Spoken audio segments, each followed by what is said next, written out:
Good evening, everyone. So I'll try and keep it to 7 minutes.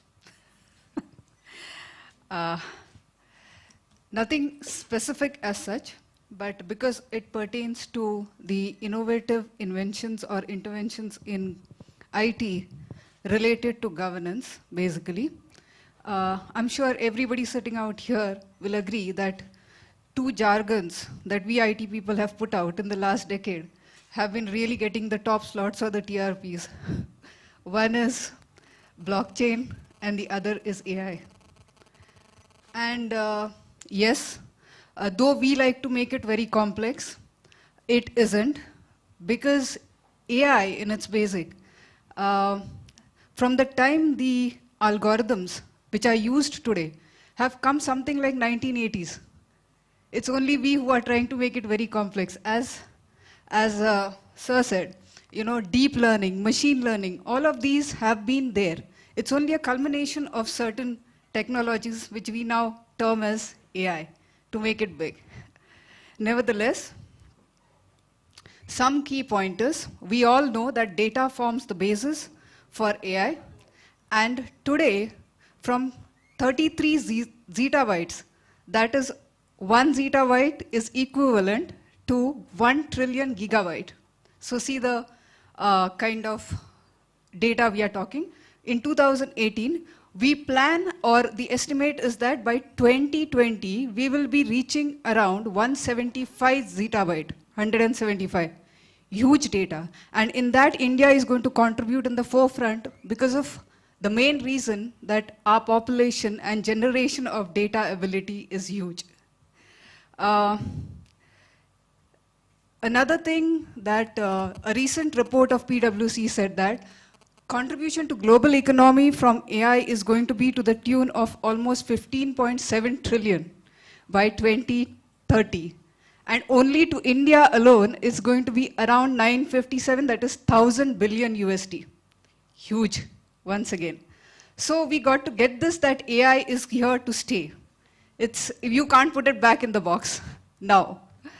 And, but a simple concern that India and the government is facing currently is that in the recent ratings that we had, China and US stood higher than us, and we stood third in research papers that came out in AI in the country.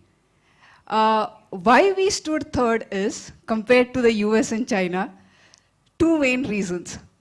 We have a lot of data, but as we were discussing, and in the first discussion we had, ma'am said, we are now getting into this whole paradigm of collecting data together.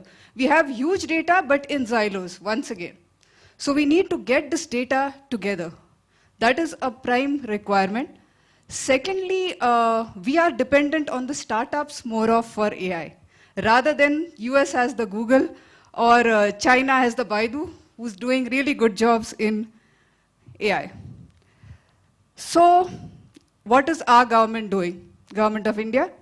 Fortunately for us, the interim finance minister, Mr. Piyush Goyal, has announced in the 2019 budget that our country is going to come up with a complete national level AI center, where there'll be research and development done for the government in sectors of education, in sectors of healthcare, where AI can support extensively.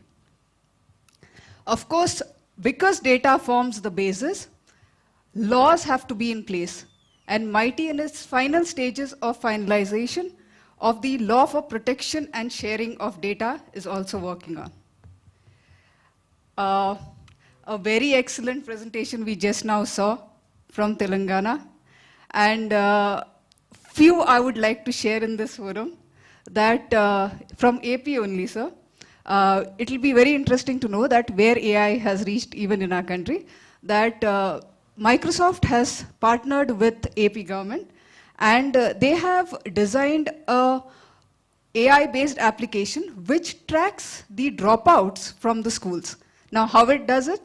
It does this from pattern recognition of what has been the academics of the student, what has been the track record of the teacher, the socio-economic parameters of the student, the infrastructure available in the school.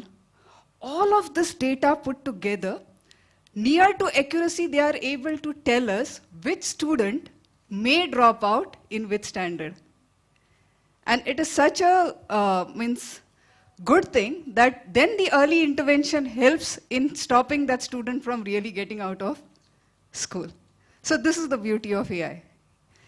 Another, I think, our always energetic department is our Indian Railways. They have put in something known as robots, if you have heard about. They have used it in the kitchen utilities, where there are high precision cameras holding rodents and pests only. And any such things caught up in the kitchen utilities are highlighted in the hierarchy of the management. So such kind of interventions are really doing good in the country today.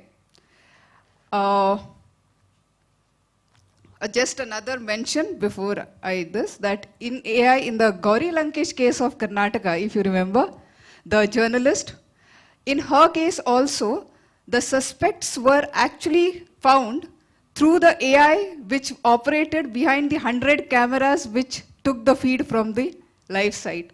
From there, through the comparison, they could pinpoint on which suspect it was for murdering involved.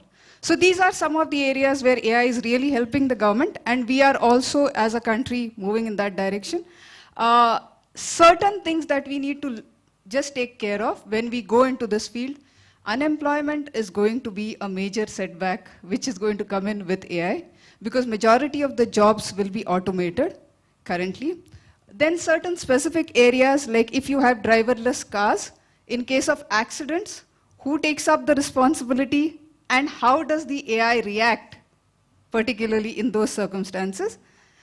And also in case of healthcare tomorrow, if we are looking at the cyber orgs, as we call them, that there'll be replacement of the kidneys and the heart also with these organs.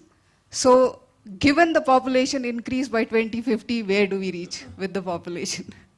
So these are certain areas we need to see. And I'll just end it that today many of them say, will democracy really survive the AI wave?